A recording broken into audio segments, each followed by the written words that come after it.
My daughter said, "You'll eat after everyone else." And something cracked inside me. No anger, no shouting, just a slow, clean break, like frost splitting old wood. I looked at the roast I had spent 5 hours marinating and another 3 roasting. I looked at the table where everyone else sat. Then I picked up the tray, still hot, and I walked out the front door. No one followed me. I didn't even hear a gasp, just the dull scrape of forks against porcelain and a few children laughing, unaware of the moment that had just passed. The air outside was crisp, colder than I expected. It helped. The tray was heavy, the foil thin against my fingers, but I didn't stop. I walked the 3 blocks to my house with the roast in my arms, careful not to spill the juices that still bubbled at the bottom of the pan. Inside, everything smelled like lemon soap and dust. My house hadn't been truly mine since Julia convinced me to move in with her last year. "It'll be easier," she said. "You won't have to worry about bills. We'll take care of you." I should have known better. Nothing is free in this world, not even your own dignity. I placed the roast on my kitchen counter. The silence wrapped around me like an old coat. No voices, no screens, no one asking where the cinnamon was or why the potatoes were lumpy. Just me and the ticking of the clock I hadn't wound in weeks. I made myself a plate, one of the old ones with blue flowers around the rim, chipped slightly at the edge. I served a thick slice of roast, spooned some pan drippings over it, and sat down at my own table. I ate slowly. The meat was tender. The seasoning had taken perfectly. It might have been the best I'd ever made. No one complimented it. No one interrupted me. And for the first time in years, I tasted every bite. When I was done, I washed the dish, dried it, and put it away. Then I sat in the chair by the window and watched the maple trees swaying in the wind. I used to rake those leaves every fall. Now, Julia said it was too dangerous. Said I might fall and break a hip. But she never asked if I wanted to. She only told. She's always told. I thought of Julia's voice, sharp as vinegar, saying, "You'll eat after everyone else." As if I were some servant. As if decades of being her mother, feeding her, washing her, helping with her kids, meant nothing. She'd always had a way of speaking that sounded like she was giving advice, even when she was issuing orders. The truth is, I knew this day was coming. It just took this one sentence to make me see it clearly. I sat by that window for a long time. I thought about all the times I'd stayed quiet, all the times I'd told myself, it's not worth the fight. When she snapped at me in front of her husband. When she rolled her eyes because I didn't understand her fancy new dishwasher. When she said, "Don't wear that to the party, it's old-fashioned." When she told me I should start planning for the end like I was a piece of spoiled fruit. I thought about my other daughter, Grace, gone 10 years now. She was the gentle one. The one who brought me tea when my arthritis flared. The one who called every week just to talk, even when she was tired. She'd left me a granddaughter, though. Rachel. Sweet, observant Rachel. She'd be old enough now to see through the family's masks. I wondered what she would think if she'd seen me leave. And then I thought about myself. About the girl I once was, and the woman I had become. I wasn't bitter, just tired. Tired of living in someone else's house. Tired of being spoken to like an obligation. Tired of pretending that being needed was the same as being loved. I stood up, went to the pantry, and pulled out a pen and notepad. There were things I needed to do. Not just today, but soon. My name was still on the deed to this house. My savings were still in my own account.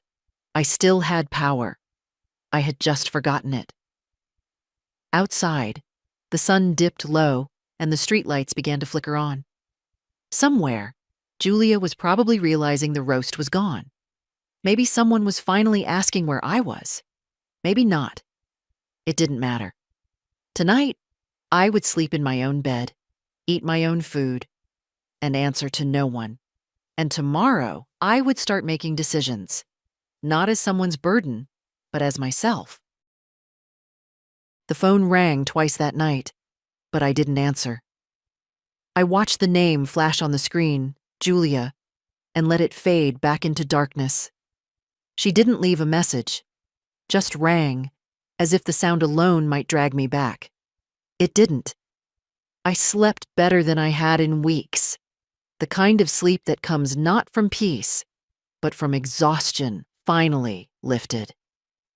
I woke up with the first light, as I always did, though there was no child to dress, no school run, no breakfast to lay out for people who barely looked up from their phones.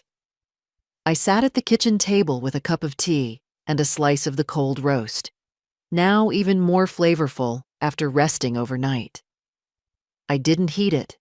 I didn't fuss. I just ate it as it was, quietly, slowly, while the house held its breath around me.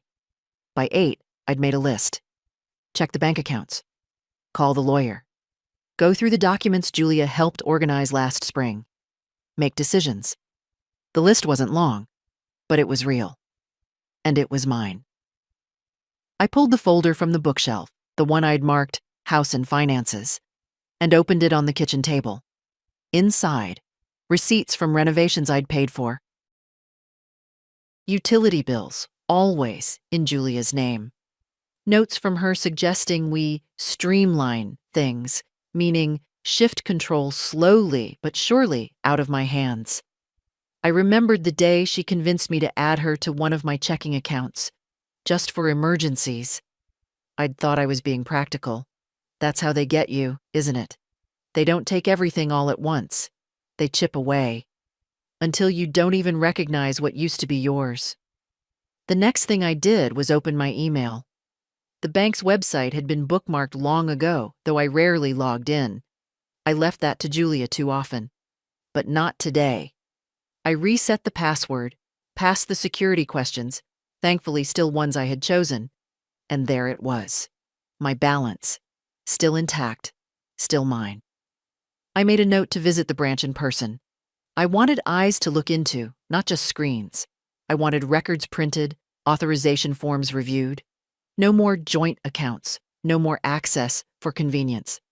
Just me, my name, my signature. It wasn't revenge. It was clarity. I looked up from my notes and saw the photo on the fridge, one of the few I hadn't packed away when I moved. Grace and I, standing in the garden with Rachel between us, no more than 7 or 8, her hands full of basil she'd yanked straight from the planter. We were laughing, all 3 of us. Not performing, not posing, just real. That laugh. I hadn't laughed like that in a long time. I picked up the phone and dialed Rachel's number from memory. It rang twice before she answered. "Grandma?" Her voice hit me like warm light. "Hi, sweetheart." A pause. Then, "Are you okay?" Mom said, well, she didn't say much, but she looked furious. I figured something happened. I smiled. Something did happen. I remembered I'm still alive. Rachel was quiet for a moment, then let out a short laugh. "Well, that's one way to put it. I left," I said simply. "Last night. I took the roast and I left." There was another pause, but no judgment. Just a slow exhale. "Good," she said. "Good for you." I felt my throat tighten. "Would you like to come by sometime?" I asked. "I'll make lunch. Nothing fancy." "Tomorrow?" she said quickly. I mean, if that's okay. Tomorrow would be lovely. After we hung up, I walked through the house slowly. I hadn't really looked at it in a long time. The curtains I'd sewn myself before Julia was born. The chipped ceramic lamp I refused to replace. the bookshelf full of old paperbacks no one ever borrowed. Everything had a place. Everything held weight. I dusted. I polished. I opened windows. The house exhaled with me. At noon, I went to the backyard and stood by the raised beds. The soil was dry, but not hopeless. The parsley was still holding on. A few stubborn marigolds bowed their yellow heads.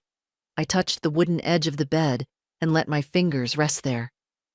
Julia had told me not to bother with the garden anymore. "It's too much for you, Mom. Just let it go." She didn't understand. You don't let go of the things that remind you who you are. You water them. Even if your hands shake. Even if your knees complain. Even if no one else notices.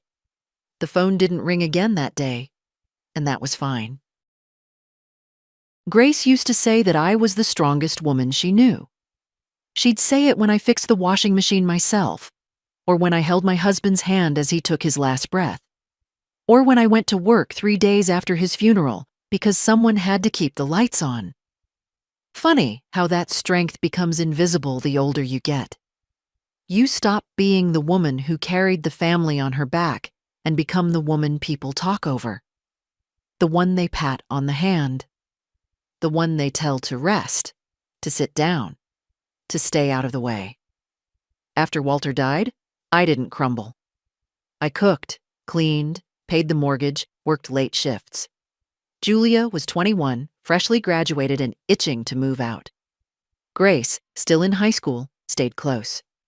She always had one foot in the real world, never too swept up in ambition to forget who raised her.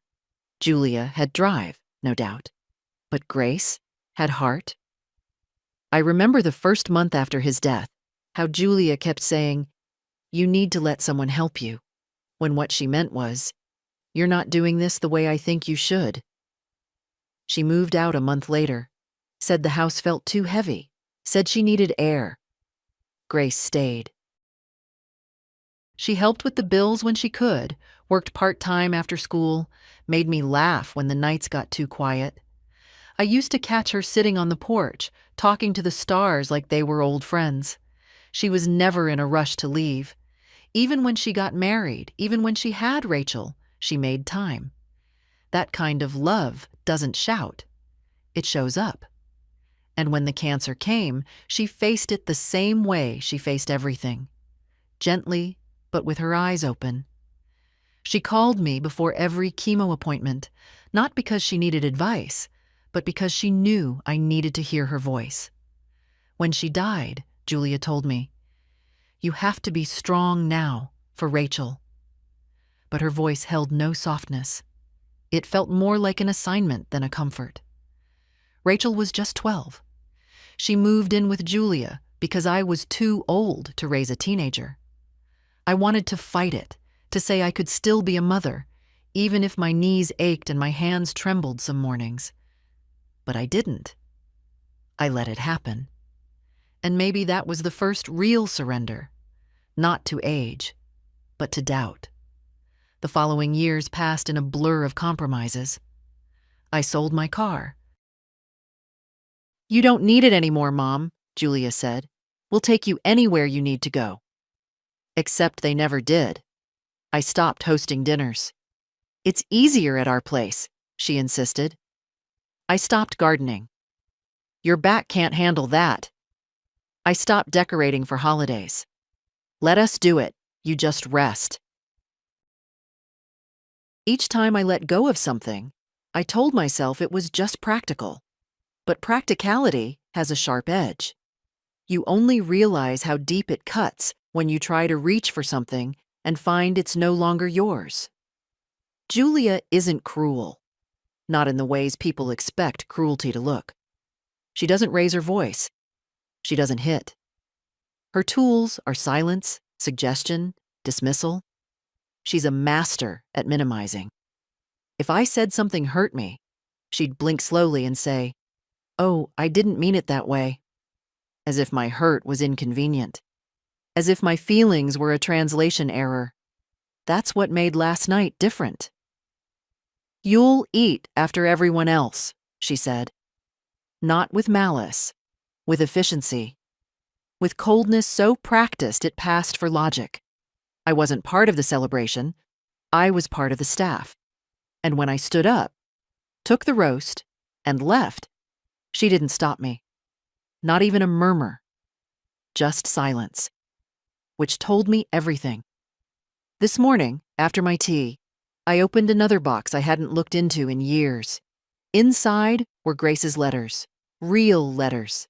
Handwritten, sealed, stamped. She believed in paper. Screens lie, she used to say. Ink tells the truth. I read 3 of them. One was about Rachel's first piano recital, how nervous she'd been, how her hands shook before the first note, and how she smiled afterward like she'd climbed a mountain. Another was just a list of things Grace was grateful for that week. The third was harder. It was written after a scan, the one that showed the cancer had spread. I'm not afraid of dying, she wrote. I'm afraid of being forgotten. I folded the letter and held it close. I haven't forgotten you, baby, I whispered. I never will. I spent the afternoon writing a new letter, this one to Rachel. Not an apology, not a complaint, just a story.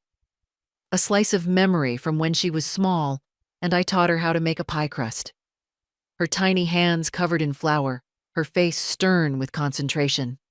I ended it with, "You were always paying attention. I see that now. I just want you to know. So was I." I sealed the envelope, wrote her name, and placed it by the door. Tomorrow, I'd give it to her in person. There's a kind of silence that comes not from peace, but from absence.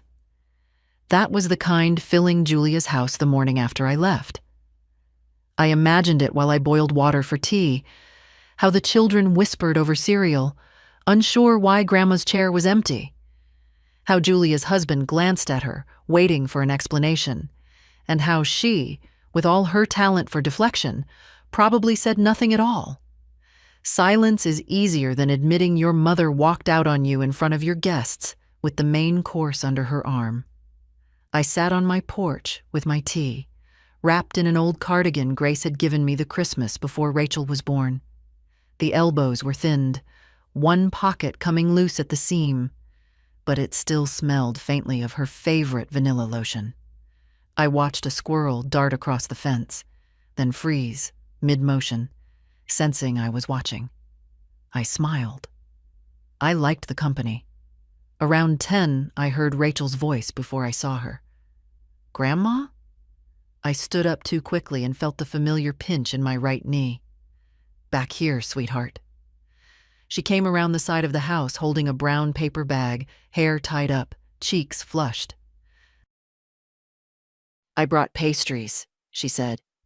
"From that little place near the bookstore, the one you used to love." I nearly laughed. "Used to?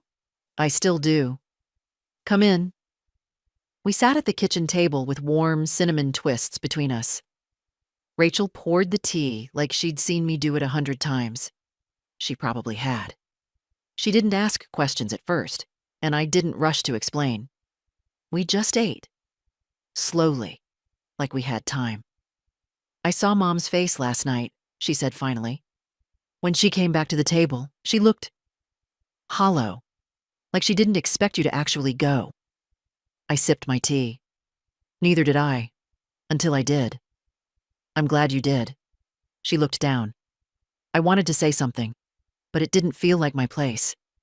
"It wasn't," I said. "And yet, here you are." She smiled, but it didn't quite reach her eyes. "She's not a bad person," Rachel said quietly. "But she treats you like a favor she's doing for the universe. Like she expects applause for letting you exist in her house." I didn't say anything. "I know that sounds harsh," she added. "No," I said. "It sounds accurate." We sat in that quiet agreement for a while. Then she pulled something out of her bag, a set of house keys. "I made copies," she said. "For emergencies, sure. but also so I can come over whenever. You know, if you want. I took the keys, weighed them in my palm. 3 of them, one with a pink cover. Do I get a say in the keychain? I teased. Rachel grinned. That's non-negotiable. We talked a while longer about school, about her job at the library, about the neighbor's cat that kept getting into her apartment through the fire escape. She said its name was Clementine, and it had opinions about everything. When she left, I stood on the porch until her car turned the corner. Then I went back inside, sat at the table, and held the keys a little longer before placing them in the drawer, where I kept the flashlight, extra batteries, and my old recipe cards. I thought I'd feel more alone, but I didn't. I felt contained, like I had stepped back into a shape that had always been mine. The rest of the day passed in small, deliberate motions. I gathered laundry, sorted it by hand, washed the dishes, even though there were only a few, checked the mail, even though I hadn't been expecting anything. And then, late in the afternoon, I did something I hadn't done in over a year. I opened the sewing box. The lid creaked. Inside, buttons, threads, fabric scraps, old pins dulled with time. I pulled out a piece of soft blue cotton I'd bought on impulse 2 years ago, planning to make Rachel a summer dress I never started. My fingers moved slower now, but the muscle memory returned. I didn't need to finish anything, just begin. Just remind my hands they still knew how to create, not just maintain. Outside, the sky turned that gentle, bruised purple it gets just before night. And still, the phone didn't ring. It was Rachel who first asked, "Do you think Mom even knows who you are anymore?" We were sitting in the living room, a pot of tea between us, sunlight slanting in through the lace curtains. She hadn't meant it as an attack, just a question, a genuine one. But it landed like a stone. I stirred my tea, not because it needed it, but because my hands needed something to do. "I think she knows the version of me she decided to keep," I said. Rachel tilted her head. "What does that mean?" "It means," I began slowly, "she remembers the woman who packed her lunches and signed her field trip slips, the one who kept her clothes clean and her bed made. She remembers me through usefulness, through chores, through routine, but not through joy. Not through the things I loved before I became mom full-time." Rachel leaned forward, chin resting on her hand. "So what did you love?" The question was simple, but I hadn't answered it in years. "I loved dancing," I said after a pause. "Ballroom, mostly. I was on a college team for a year before I met your grandfather, and I loved old jazz records and lemon cookies. And swimming at the quarry on the hottest days of July?" I stopped, surprised at the sudden tightness in my chest. "And I loved Sunday mornings when the house was quiet, and I'd sit by the window with a book, and nobody needed anything from me." Rachel smiled softly. "I never knew that." "Of course you didn't. Nobody ever asked." She looked like she was about to speak, but then her phone buzzed. She glanced at the screen, winced, and turned it face down without answering. "Your mother?" She nodded. "She's been intense. Keeps asking where I am, if I've checked in with you, like she suddenly cares again. She doesn't like when things move without her. Control freak." "She doesn't think she is," I said. "That's the problem. She thinks she's saving people. She thinks she's protecting the family from embarrassment, from disorder, from, God forbid, discomfort." Rachel raised an eyebrow. "By telling her own mother to wait until everyone else had eaten?" I shrugged. "That's the kind of comfort she believes in. Hierarchy. Performance. She wants her life to look clean on the outside, no matter what mold grows underneath." Rachel shook her head. "I don't want to turn into that." "You won't," I said, reaching for her hand. "You ask questions. You show up." She squeezed my fingers gently. That afternoon, we went for a walk. Just around the neighborhood. The air smelled like damp leaves and chimney smoke. Rachel carried a paper bag of cookies she'd picked up on the way, and we shared them as we walked. "Do you ever regret it?" she asked suddenly. "Everything you gave up?" I thought for a while. The sidewalk cracked beneath our feet. A crow called from a wire overhead. "I regret thinking it would be repaid." Rachel didn't answer right away. Then she said, "That's fair." When she dropped me off later, she hugged me tighter than usual. I watched her car disappear down the road, then went back inside and locked the door. Not from fear, but from choice. I liked knowing who I was letting in. That night, I sat by the radio and found a station that still played jazz. Coltrane, specifically. I closed my eyes and remembered the smell of waxed floors, the weight of someone's hand on my waist, the thrill of turning in step with a rhythm larger than both of us. I didn't dance, not really, just swayed in place. But it was enough. The next morning, Julia came to the house. I saw her through the window, standing stiff on the porch, holding something in her arms. I didn't move. I let her knock twice. Then I opened the door. "Hi, Mom," she said. Her voice was too bright, too brittle. I nodded. "Julia." She held out a foil-covered dish. "I brought your Tupperware back and some turkey from, well, what was left." I looked at it and didn't reach for it. "I have food," I said. Her smile faltered. "I just thought—" "Why are you really here?" She bristled. "Is it so strange for me to visit?" "Yes," I said plainly. She looked past me into the house. "Rachel's been avoiding me." "She's been here." A pause. Julia took a breath. "Mom, I know things have been tense, but you have to understand. There were guests, expectations. I didn't mean to be disrespectful. You just didn't care if you were. That's not fair." "No," I said. "It's not. But it's true." We stood there for a few seconds, the air between us thick with things that had never been said. She held out the dish again. I didn't move. "I made a roast," I said quietly. Julia blinked. "What?" "I made a roast the night I left. I sat in my own kitchen, at my own table, and I ate it while it was still warm." She looked confused, like she couldn't decide if I was angry or proud. "Mom, I don't need your leftovers," I said gently. Then I closed the door. I didn't lock the door after Julia left. I didn't need to. Some boundaries are stronger than deadbolts. I stood in the hallway a moment, holding on to the quiet. My hands didn't shake. My breath didn't catch.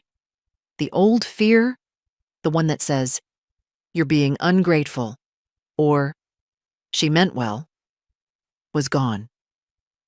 It had withered sometime between the front door and the first bite of that roast I ate alone.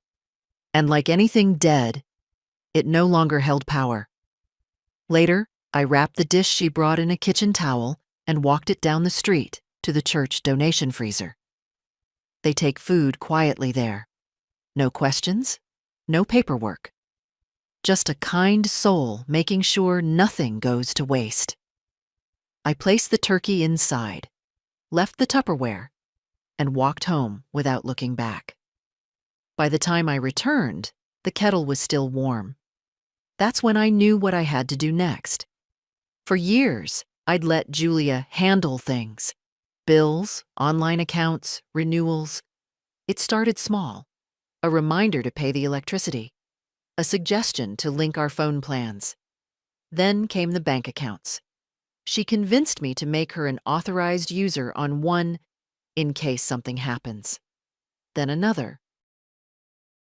Then the automatic payments began. School fees for the kids, a portion of the groceries, even a monthly household help contribution that I never actually saw itemized. I didn't argue. I told myself I was being helpful, that families support each other, that she'd done so much for me by letting me live with them. Now all I could think was how cleverly she'd built the cage. Not out of cruelty, no, just entitlement. Quiet, subtle, and constant. I opened the drawer where I'd kept my records before moving in with Julia. My name was still on all the accounts. The bank had changed their logo since I'd last handled things, but the core was the same. I called the branch directly. "Yes, Mrs. Hensley," the young man said after confirming my identity. "You're still the primary holder on the savings and the joint checking. How can I help?" "I'd like to make some changes," I said, "but I'd rather do them in person." "Of course. Do you need any accommodations? We have assisted services if—" "I can walk, thank you." He hesitated. "We're open until 5. I'll be there in an hour." I hung up and changed into slacks and a navy sweater. Something sturdy, something mine. I pinned my silver beret into place. The one Grace always said made me look sharp and settled. Then I picked up my worn leather bag, slipped my notepad inside, and walked to the corner to catch the bus. It felt good to wait at the stop. Normal. Grounded. Nobody chauffeuring me around like luggage. Nobody calling to ask where I was going. Just me, out in the world, doing something for myself. At the bank, the same young man who'd answered the phone greeted me at the counter. His name tag read, Kevin. He smiled politely, but looked slightly uneasy, like I might start crying or complaining at any moment. That's what they expect from women my age. Tears or confusion. I gave him neither. "I'd like to remove an authorized user from 2 accounts," I said, laying my ID flat on the counter. He blinked. "Yes, of course. If you'll step into one of our offices, I'll get the forms." 10 minutes later, I sat at a polished desk, signing papers with steady hands. "Would you also like to revoke online access permissions?" he asked. "Yes." "And automatic transfers?" "All of them." He paused, eyes flicking to the screen. "There's a recurring transfer of $450 every month to a school tuition account." "I know," I said. "Cancel it." Another pause. "There are also smaller ones. Subscriptions, home services, some rideshare activity. Do you recognize these?" "No." "Cancel everything." He nodded and began typing. "You'll receive confirmation emails later today." I handed him a new email address I'd made that morning. "Send them here." His fingers hesitated again. "Mrs. Hensley, if I may, this is a significant change. Would you like us to flag the account in case someone tries to reestablish access without your consent?" I looked at him squarely. "Yes, flag it." When it was done, he stood and walked me to the door. "Anything else I can do for you today?" I smiled. "You've already done more than you know." Outside, the wind had picked up. I pulled my sweater close, but I wasn't cold. Not really. My body was humming. Not from adrenaline, but from certainty. For the first time in a long time, I knew exactly whose name was on what, and that was only the beginning. The lawyer's office smelled like lemon polish and old paper. I'd been there once before, years ago, when Walter and I drew up our wills after his first heart scare.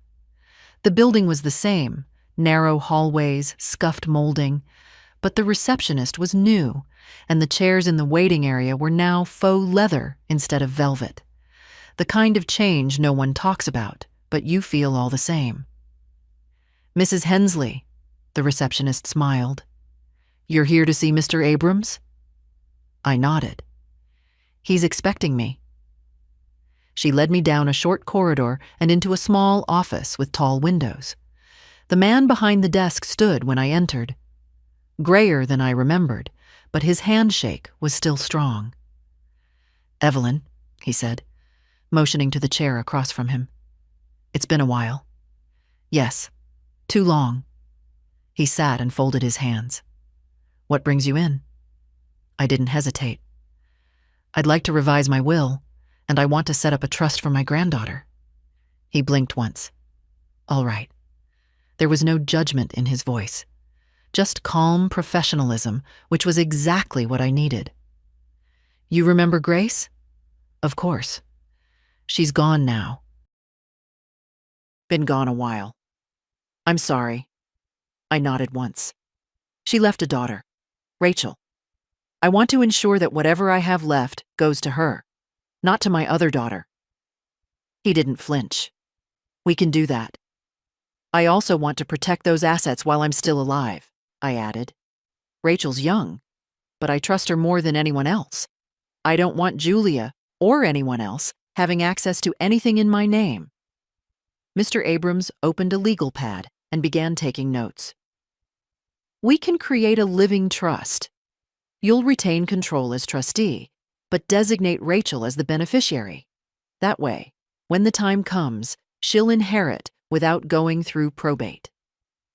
Good. I'd also recommend revoking any financial power of attorney that currently names Julia. Already done, I said. The bank's been notified. Her access is gone. He glanced up, lips twitching into something between a smile and a nod of approval. I want the trust to include the house, I continued. All the accounts I still hold, any investments, everything. That's doable. We'll draw up a schedule of assets and transfer ownership into the trust entity. You'll still live in the home, use the funds, but legally, the trust owns it. Perfect. He looked at me for a moment. Pen paused above the paper. May I ask what prompted this change, Evelyn? I took a breath. She told me to eat after everyone else. His brow furrowed, then smoothed again. He didn't need the details. The sentence was enough. I see. She's been managing things for years. Not badly, but not kindly either. I let it happen. I thought I was being helpful. But lately, I've started remembering that I'm still a person, not a duty, not a wallet with a cardigan. He made a few more notes. I don't want this to be a punishment, I added. I just want to be clear about where I stand. I want Rachel to have what I built, not what someone else siphoned off. She'll have it. The appointment took another hour. By the time we finished reviewing forms and outlining contingencies, I felt steadier than I had in months. As he slid the draft papers into a folder, Mr. Abrams looked at me with quiet respect. Most people wait too long, he said, until they've already been drained. I waited long enough. He stood to walk me out. When everything's finalized, I'll call you, he said. But you'll need to come in again for signatures. I'll be here. Outside, the sky had turned slate gray, and the air smelled like rain. I didn't rush. I walked past the pharmacy, past the bakery, past the tiny park with the rusted swing set. I sat on a bench under the trees and just breathed for a while.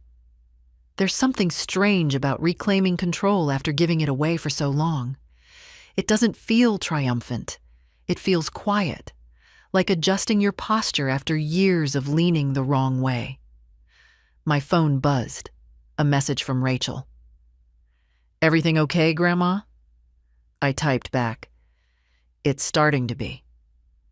Then I slid the phone into my pocket and listened to the wind in the leaves.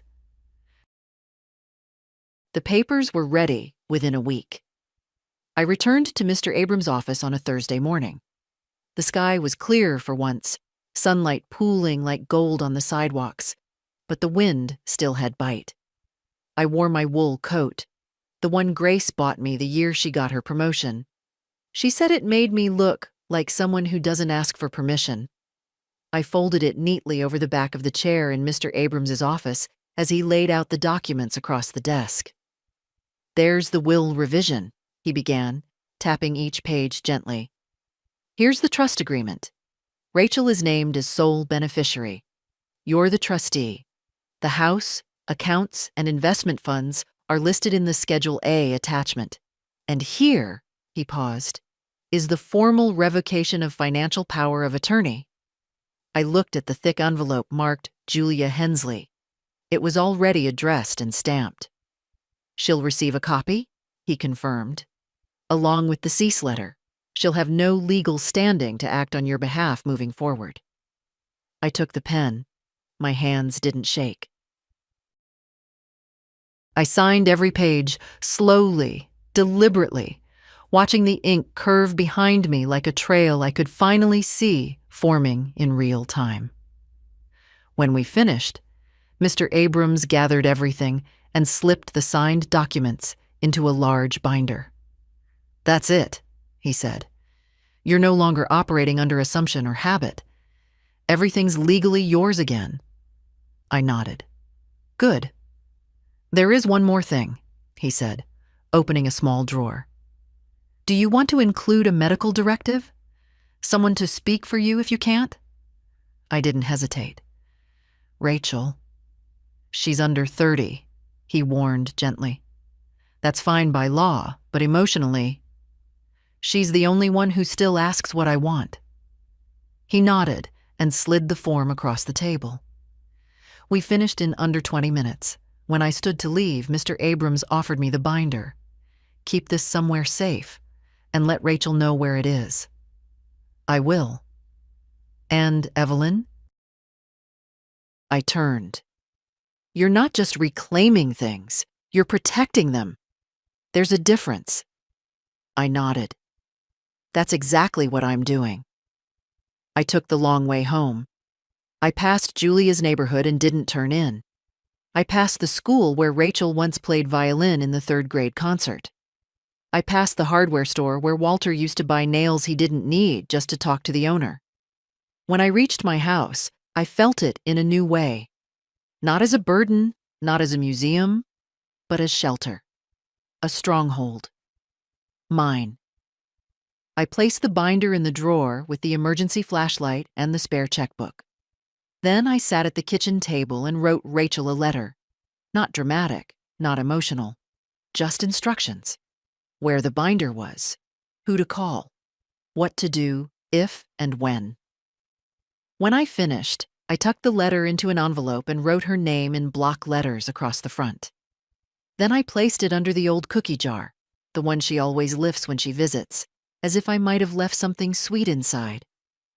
I stood by the window for a while, sipping tea, watching the late autumn light shift across the yard. The phone rang once, then again. I let it go. 5 minutes later, a text came through. "Julia, we need to talk, it's important." I deleted it without reading further. Later that evening, as the sun dipped behind the rooftops, I pulled out my planner and started making lists. Not lists of chores, lists of things I wanted. A new pair of walking shoes, a small raised garden bed for spring, a trip, just a weekend, somewhere with water.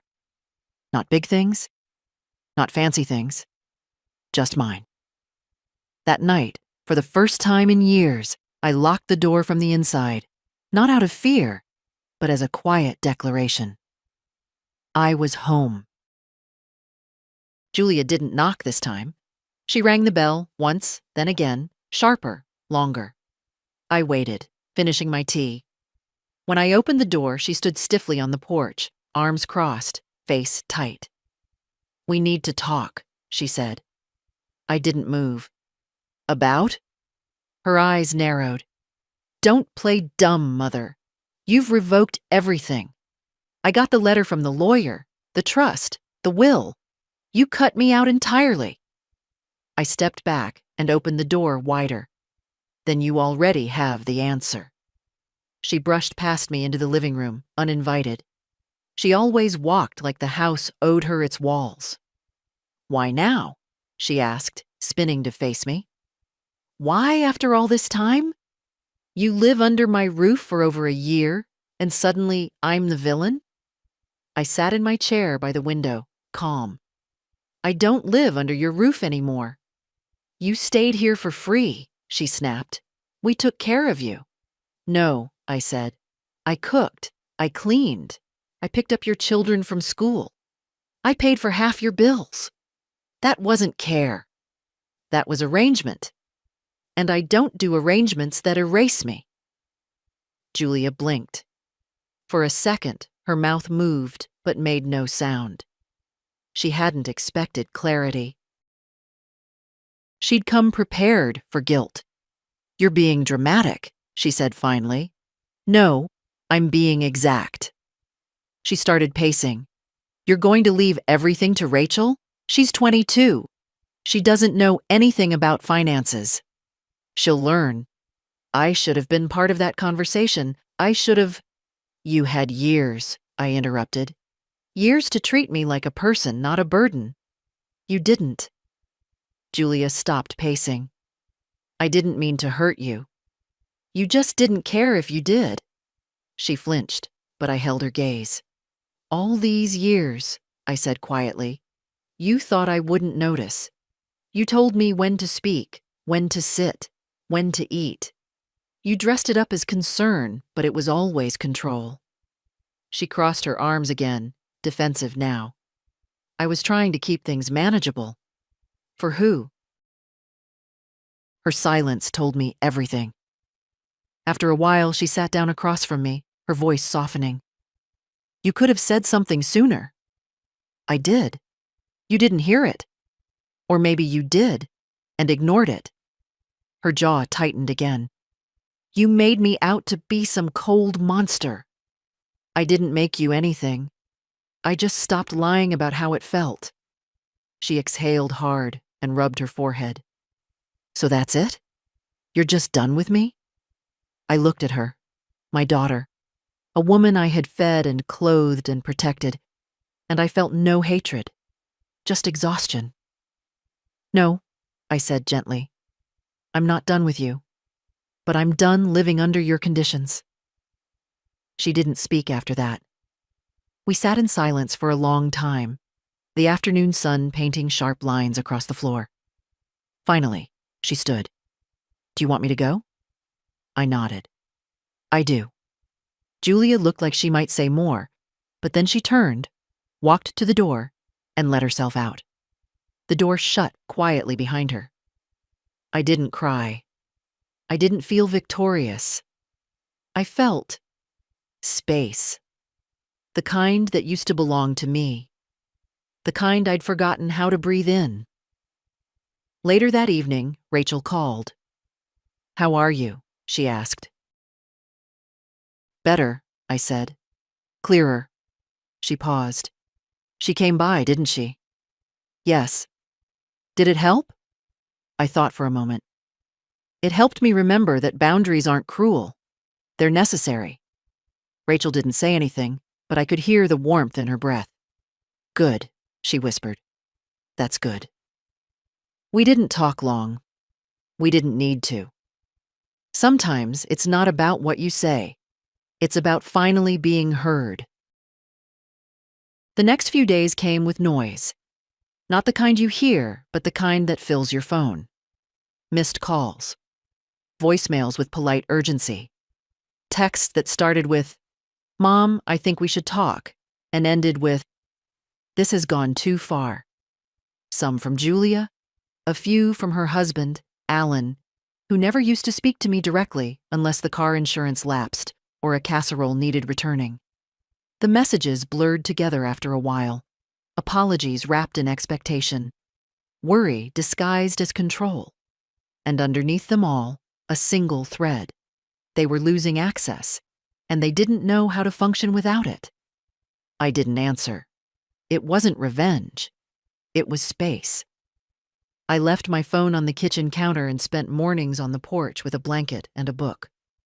I'd reread the same paragraph 4 times, not because I couldn't focus, but because I liked the rhythm of the words. I'd forgotten how books felt in the hand, how they changed the texture of time. Around noon each day, I'd walk, not far, just through the neighborhood, past the hardware store, past the post office where Mr. Duncan still flirted shamelessly despite being 92 and nearly deaf. Sometimes I'd pick up lemons or fresh bread. Sometimes I'd buy nothing at all, just to remember what it felt like to move freely through a place without purpose. The house stayed warm. I baked for myself, small batches. 2 muffins, not 12. 1 pot of soup, not a vat. I ate at the table, not in front of a screen, not standing near the sink, and always from a real plate. That mattered to me. On the 3rd evening, the doorbell rang. Not Julia, not Alan. It was Toby, Rachel's younger cousin, Julia's son. 16. All long limbs and nervous energy. He held a paper bag and wouldn't look me in the eye. "Mom made me bring this," he said, thrusting the bag forward. "It's, some food, I think, and a card." I took it, more for him than for myself. "You want to come in?" He hesitated, then nodded. Inside, he stood awkwardly in the hallway while I set the bag on the counter and peeked inside. Chicken in plastic containers, a slice of pie. The card was unsigned. Toby cleared his throat. "I think she's scared." "Of what?" "Of not being forgiven." I nodded. "And you?" He shrugged. "I'm just confused. You were always there. Now you're not. That's what happens when people stop seeing you." He looked down at his sneakers. "Rachel says you're not mad, that you're tired." "I am." He nodded again. "I liked it when you lived with us," he said, "even if Mom always made it seem like you were in the way." I smiled. "Thank you." He looked around the house, taking in the photos, the quiet. "It's different here. It smells like real." That made me laugh. "That's probably the onions." He grinned. Before he left, he paused by the door. "Are we still family?" I looked at him, so young, still growing into his voice. "Always," I said. "But family and boundaries aren't enemies." He frowned. "What's that mean?" "It means you're allowed to say no to people you love." "Oh." He stood there for a second longer, then stepped forward and hugged me. Awkward and quick, but real. After he left, I sat at the table with the card. No signature, no note. Just a blank interior with one typed word on the front.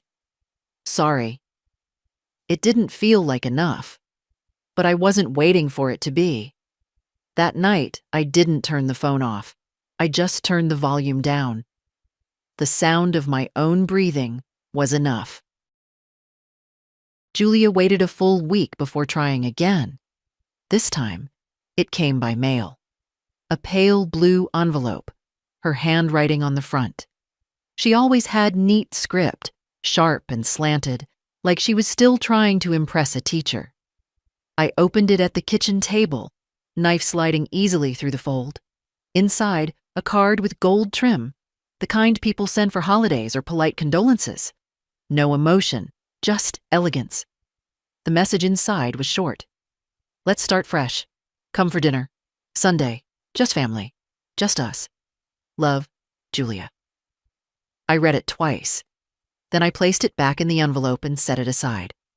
I didn't need time to think. I already knew the answer. When Sunday came, I didn't go. I didn't call. I didn't explain. I simply made my own dinner, roasted carrots, a piece of fish, rice with lemon zest, and I ate it by the window as the sky went soft and gold. Around 7, the phone rang. Julia. I let it go to voicemail. Then it rang again, and again. Finally, I picked up. Her voice was clipped, too steady. "You got the card?" "Yes. We waited for you." "I know. I made the lamb, your recipe." I stirred my tea. "That's nice." She exhaled sharply. "Are you punishing me?" "No," I said. "I'm declining." She didn't understand. I could hear it in the silence. "It's just dinner, Mom. It's never just dinner with you." A pause. "I'm trying to make things right." "No," I said. You're trying to reset the board, back to how it was, back to what was comfortable for you. But I'm not playing anymore. Her voice cracked, just slightly. Rachel says you've changed. She's right. I don't know what you want from me. Nothing, I said. That's the point. Silence stretched long between us. Then, in a smaller voice, she said, I miss you. I believe you. More silence. But I won't go back, I added. I won't sit at a table where I'm asked to earn my place. I won't trade my presence for permission. Her voice hardened. You think you're better than us now? No, I said. I think I finally remember I matter. She didn't respond, and I didn't fill the gap. Eventually, she said, I don't know what else to do. You don't have to do anything, I said gently. Just stop expecting me to return to who I was when I forgot myself. She ended the call. Not with anger, just with a kind of finality. A door she didn't know how to open and wasn't ready to walk through. I sat there a long time, listening to the quiet. Not lonely, not triumphant, just still. Later, I opened the drawer, took out the blue envelope and tore it in half. Then again, and once more. The scraps fluttered into the trash like dried petals. I went to bed early. No dreams, just rest. And in the morning, I woke without dread. I signed the lease on a Tuesday. It was a small apartment, 2 rooms and a kitchen, on the 2nd floor of a quiet building near the park. Nothing grand, nothing polished. But the windows faced east, and the light poured in like honey each morning. That mattered more than granite countertops ever could. The landlord, Mr. Patel, was kind. He helped carry the boxes up the narrow stairs and showed me where the breaker panel was, just in case. When I asked about painting the kitchen cabinets, he shrugged and said, As long as you don't pick black, I trust you. I chose sage green. Rachel helped me settle in. We made a day of it.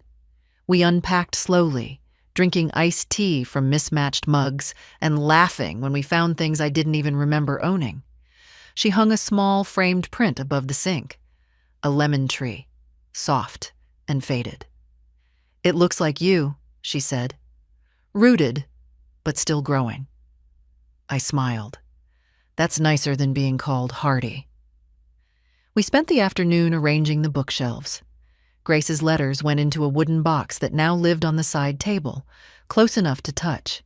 By evening, Rachel had to leave. Before she did, she placed a plant, a trailing pothos, on the windowsill. Every woman needs a plant, she said. It's proof you can still nurture something. After she left, I sat on the couch and listened to the new quiet. Different from the silence in Julia's house. This one didn't press.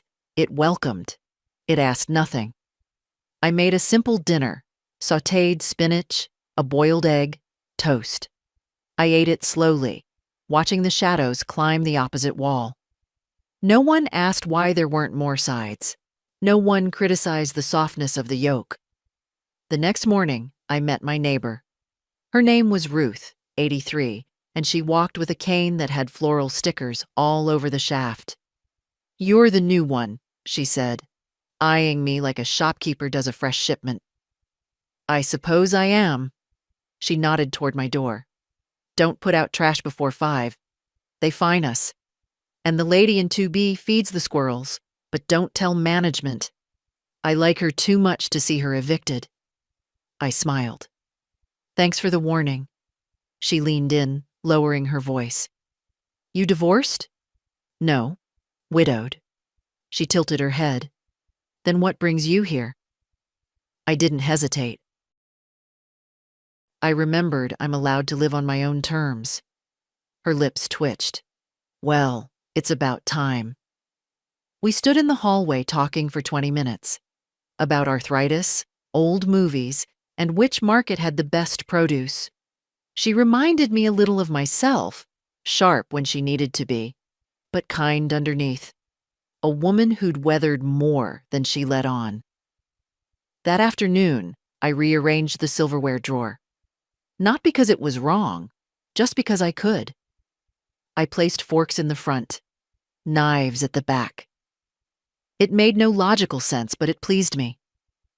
Later, I took a walk around the block. Just once. Enough to feel the air on my skin. Enough to feel like part of the day. And when I returned, there were no expectations waiting for me. Just the warm hum of the radiator. Just the lemon tree above the sink. Just me, in my space, with no one asking what I was doing there. And for the first time in a long while, I didn't feel like I was visiting my own life. The envelope was cream-colored and addressed in wide, loopy cursive. I nearly tossed it with the flyers and coupon mailers, only the return address stopped me. Helen Carter. I hadn't heard that name in over 30 years. We'd lived 2 houses apart when the girls were little. She had twin boys, both loud and fast, and always tracking mud through her kitchen. We used to sit on her back steps, drinking coffee while the kids turned the backyard into a war zone. She smoked menthols and wore her hair in a braid that hung down her back like a rope. She moved after her husband got transferred to Idaho. We promised to write. We didn't. I opened the letter at the kitchen table, already steeping tea. The paper was thick, the ink a little faded. Evie, it began, I saw your name in the church bulletin. They said you'd spoken at a memorial fundraiser for Grace last spring. I couldn't believe it. I'm sorry it took me so long to find the right words, but when I saw your name again, I knew I had to reach out. She remembered Grace. Remembered her laugh. Remembered her drawing pictures on the sidewalk with chalk and insisting they were inventions. She wrote about her boys, one now a teacher, the other working in forestry. She had grandkids, a dog, a new hip. She said she was slower now, but not done yet. Then, near the end, I still remember the woman who danced barefoot in the rain on your 40th birthday, the one who said, if the world's already wet, you may as well move with it. I hope you've kept dancing, and if not, well, it's never too late. I put the letter down and felt something soft and old press into my chest. Not sadness, not quite nostalgia, just recognition. I had forgotten that woman. She wasn't a fantasy or a version of myself from a dream. She was real. She lived here once, in this body, with these hands, and I'd buried her under years of, is dinner ready? And can you pick up the kids? And, you're just being sensitive, Mom. I stood up, crossed the kitchen, and opened the drawer where I kept old tea towels. At the very back, folded tight, was a CD Rachel had burned for me years ago. Grandma's Jazz, written in silver marker. I didn't even know if it would play anymore, but I pulled out the old stereo, dusted it off, and tried. It crackled, then caught. Nina Simone's voice filled the room, low and deep, like honey turning in the spoon. I stood by the window, arms crossed, just listening. Then I let myself sway. Just a little. The floor creaked beneath me, and my knees didn't love the movement. But I moved anyway. In my socks. With no one watching. With no performance. It wasn't dancing, not really. But maybe it was close enough. I wrote Helen back that same afternoon. I told her thank you for remembering, for seeing, for naming the version of me I had forgotten. I told her about Grace, about Rachel, about the roast I carried out the front door like an offering to my old self. I didn't mention Julia. I didn't need to. I ended the letter with a line she'd once said to me after I'd spilled coffee on a new dress and nearly cried over it. You're allowed to be messy. Just don't pretend it's someone else's mess. I'd never forgotten that, even if I forgot everything else. When I walked to the mailbox, the wind picked up. Cold and fast, but not punishing. The lemon tree print fluttered slightly when I came back inside. I touched the frame lightly. "I remember you," I said quietly. And I did. Rachel came over on a Friday. No warning, no text. Just a soft knock and her face behind the frosted glass. "I brought mushrooms," she said, holding up a brown paper bag. "And those little onions you like." "I was just about to make soup," I said. "Perfect," she smiled. "I'll chop." We didn't rush. The kitchen wasn't large, but we moved around each other easily. I showed her where I kept the knives, still sharp, still familiar. She peeled onions with practiced hands, eyes blinking from the sting. "I forgot how strong these are," she muttered. "That's how you know they're honest," I said. She laughed and wiped her eyes. I cleaned the mushrooms gently with a towel. No soaking, no shortcuts. She watched for a moment, then mimicked me. "Mom always scrubs them under the faucet." "Your mother never had patience for mushrooms." Rachel didn't argue. She just nodded. We worked in comfortable quiet, broken only by the bubbling of the pot. The smell filled the apartment, earthy, savory, warm. She found bowls in the cabinet without asking, set the table without fuss. When we sat down, neither of us reached for our phones. She tasted the soup and closed her eyes. "God, Grandma, this is perfect." I smiled. "It's just soup." "No," she said. "It's yours. That's the difference." We ate slowly. She dipped her bread into the broth and let it soak before each bite. When the bowls were nearly empty, she looked up. "Do you think I'll end up like her?" There was no bitterness in her voice, just the question. Bare, genuine. "No," I said. "You already asked the question she never could." Rachel toyed with her spoon. She's trying again, sending messages, telling me she wants to talk. "Do you want to?" She thought for a long moment, then shook her head. "Not right now. I just don't trust what she wants." "You don't owe her more than you have to give." She looked relieved, not because I gave her permission, but because I said it aloud. After dinner, we washed dishes together. She dried, I rinsed. "I like it here," she said.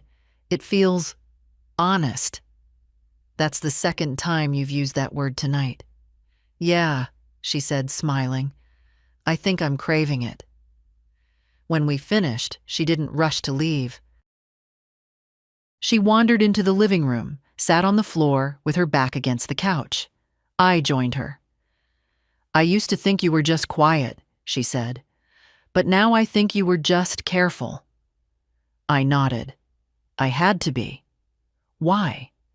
Because when you grow up in a world that doesn't ask what you think, you learn to watch first, to measure. And now? Now I'm learning to answer before I'm asked. Rachel leaned her head back, resting it against the cushions. "I want to be like that," she said. "You already are." We sat a long while without talking. Eventually, she stood, pulled on her coat, and kissed my cheek. "Thank you," she whispered, "for all of this." "Come back next week," I said. "We'll try a pie." "Deal." After she left, I cleaned the counter, wiped the stove, folded the dish towel over the sink. The apartment smelled like garlic and thyme, like effort and ease.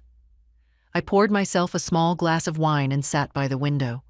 Outside, a street lamp flickered. The air looked like velvet, thick, quiet, soft. I didn't think of Julia. I thought of Rachel.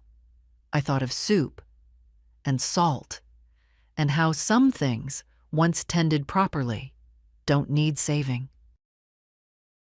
Just space and time. There's a moment, just before dawn, when the world holds its breath. The sky isn't light yet, but it isn't dark either. The shadows soften. Even the wind seems to pause. That's when I like to walk now. Just a short loop. Down to the corner, past the bakery that opens too early, then back again. The air is crisp, and the sidewalks are still damp from the night. Sometimes I see Ruth from down the hall. She walks slower these days, but she still waves. The morning I turned 79, I found a small note taped to my door. "Happy birthday, Evelyn. You remind me who I want to become." No name. But I knew it was Rachel. I didn't need flowers or fanfare. That note was enough. I made myself pancakes that morning.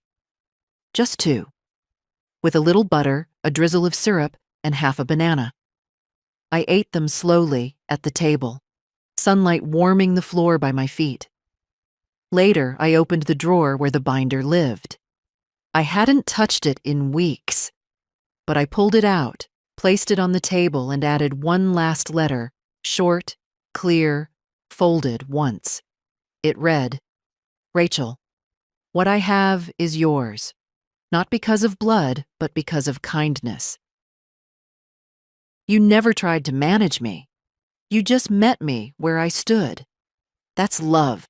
That's legacy. Don't let anyone teach you otherwise." I placed it behind the will and closed the binder. That afternoon, I sat on the porch and watched the light move across the street. Nothing extraordinary happened. A mail truck passed. A boy on a bicycle wobbled past, his backpack nearly tipping him over. The world, unbothered by my peace, kept going. I wasn't waiting anymore. Not for apologies, not for understanding, not for the version of motherhood I never got to grow into. I had enough. I had Rachel. I had mornings and music and the scent of soup simmering just for me. Sometimes, healing isn't a wave. It's a quiet return to yourself. And if you've been reading this, if you've ever felt small in a house you helped build, or quiet in a life you once led loud, let this be your permission.